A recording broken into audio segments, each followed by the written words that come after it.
বর্তমান তৃণমূল সাংসদ কল্যাণ বন্দ্যোপাধ্যায় তিনি অভিষেক বন্দ্যোপাধ্যায়কে নিয়ে সরব হয়েছেন। তার মামলা থেকে সরে এসে অভিষেক বন্দ্যোপাধ্যায়কে নিশানা করেছেন।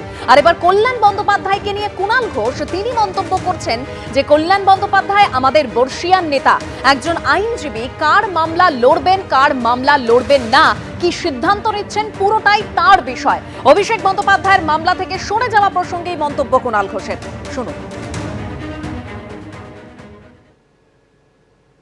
দেখুন, কল্যাণ বন্দ্যোপাধ্যায় একজন আমাদের বর্ষীয়ান নেতা এবং সাংসদ আইনজীবী। একজন আইনজীবী কার মামলা লড়বেন বা কার মামলা লড়বেন না, কোন কারণে তিনি কি সিদ্ধান্ত নিচ্ছেন, এটা সম্পূর্ণ তার বিষয়।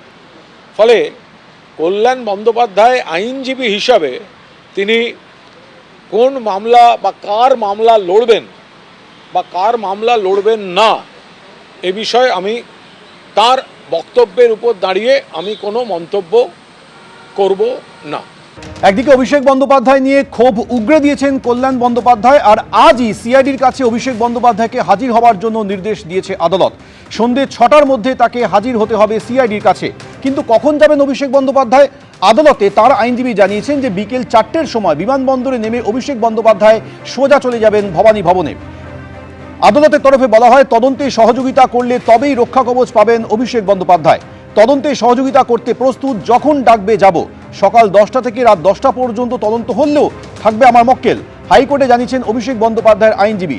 এদিকে সই জালের অপরাধ করেছেন অভিষেকই, তাকে গ্রেফতার না করলে সত্যি সামনে আসবে না এই সওয়াল করে পুলিশ। গ্রেফতার করে হেফাজতে নিয়ে তাকে জিজ্ঞাসাবাদ করার দরকার রয়েছে, সওয়াল করেছে পুলিশ। আগামী 3 সপ্তাহের জন্য অভিষেক বন্দ্যোপাধ্যায়কে গ্রেফতার করা যাবে না, নির্দেশ হাইকোর্টের।